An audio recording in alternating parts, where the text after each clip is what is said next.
Okay, so we are going to be going over how to do percent yield with this example problem. It says, in the Bunsen burner reaction of methane and oxygen, what is the percent yield if 64.0 grams of methane yields 95.1 grams of carbon dioxide?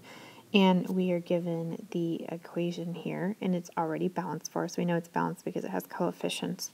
So we need to go back through and kind of figure out what's what here. It says the reaction of methane and oxygen.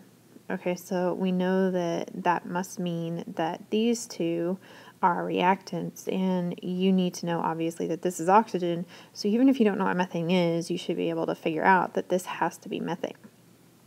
Okay, so then we know that this percent yield, if 64 grams of methane, that this has to be our reactant amount, which we will use to do the theoretical yield, which I'm going to abbreviate with TY, and that this 95.1 grams of carbon dioxide has to be our actual yield, because that is one of our products. We know it's a product because it's right here. You need to know what carbon dioxide is. All right, so getting started with this problem.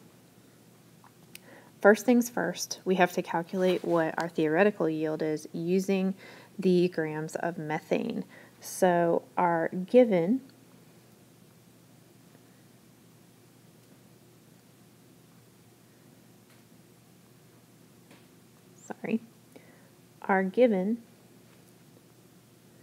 is a 64.0 grams of CH4.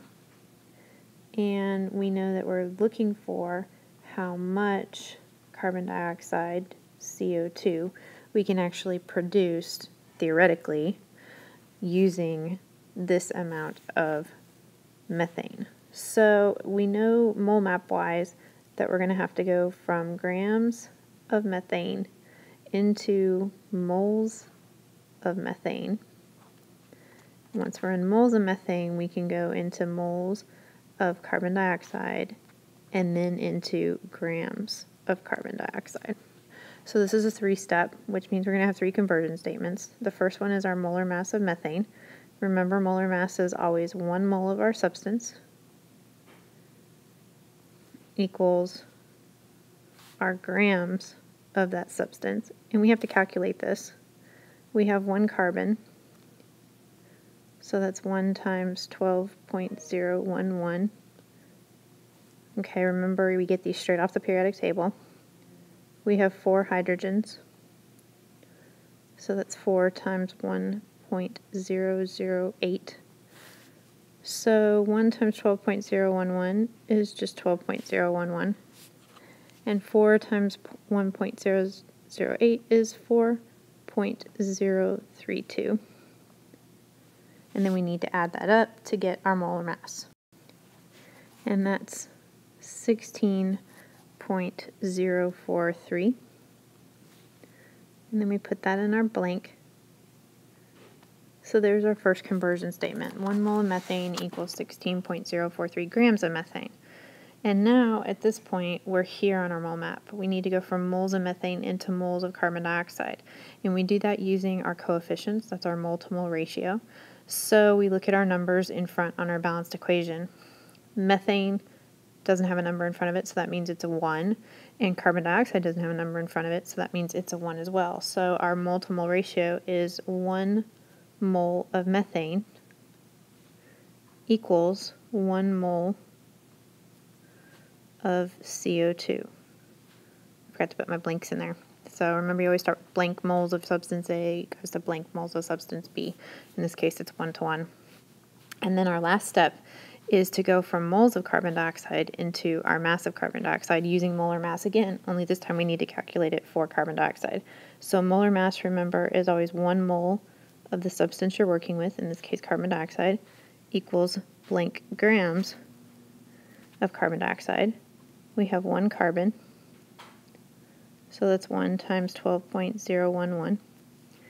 We have 2 oxygens, so that's 2 times 15.999.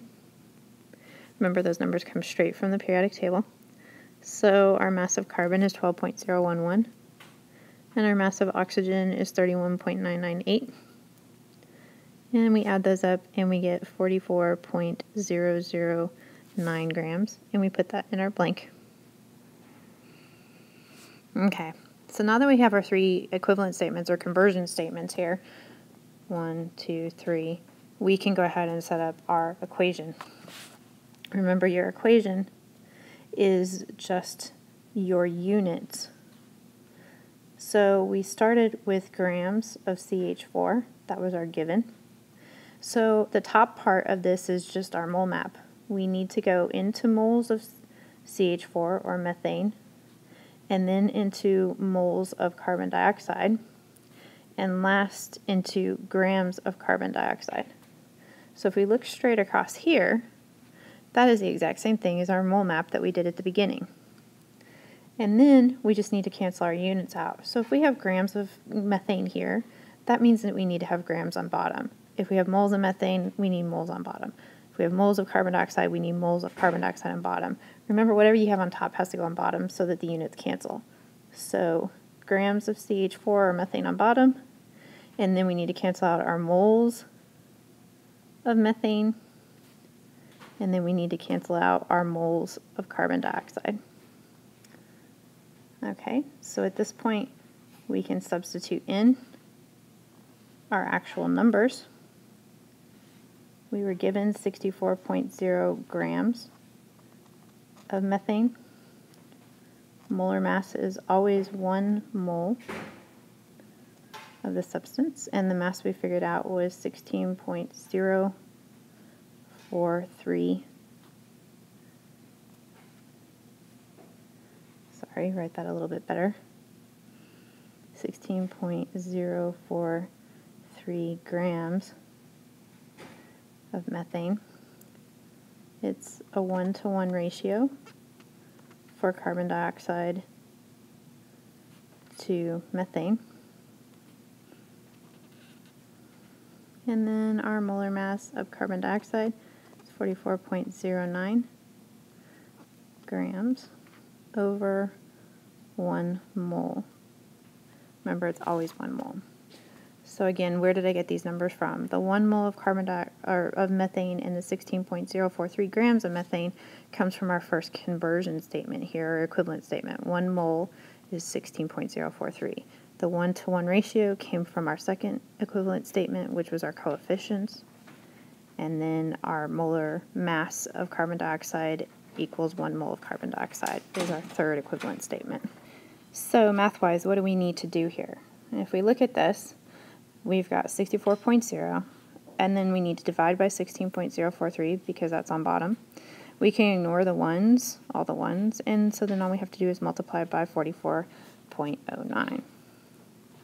So we're taking our 64.0 and we are dividing by 16.043 and then multiplying by 44.009, and we get 175.564 on the calculator. And then we need to look at our significant digits. We have 3, 5, remember mole-to-mole ratios are exact, and 5. So our answer needs to go to the least, which is 3. So that means 5 rounds the 5 up, and we end up with 176 grams of carbon dioxide actually being able to be produced. Remember, this is our theoretical. Okay, so that's the maximum amount that we could produce is 176 grams. Now we need to find our percent yield. And to find the percent yield, remember it's always actual divided by theoretical and then multiplied by 100%. So percent yield equals actual over theoretical and then multiplied by 100. So our actual number Remember, we were given up here in the problem, that's the 95.1 grams of carbon dioxide. So we're going to put that in on top, 95.1.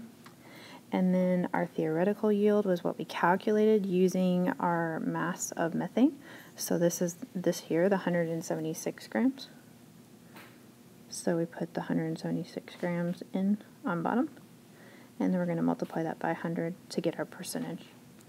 So we get 54.034 on the calculator. And then the last step is to do our significant digits. So each of these numbers have 3 significant digits, 3 and 3, which means our answer needs to go to 3. So our answer is 54.0% yield for CO2. And that is how you do a percent yield problem. So again, remember, summary here, you need to look at the numbers that you are given in the problem. One of them is always going to be the reactant, one of them is always going to be the product, and you have to look at your equation and you have to read the problem carefully to figure out which is which. The reactant number you use to find your theoretical yield. The other number you're given is for your product, and that is always your actual yield. So you go through all the guess method to then calculate what your theoretical yield of your product is, and then you use your percent yield equation right here, and you plug that actual number in, which was what you were given in the problem, and then you put in your theoretical yield that you calculated to come up with your percent.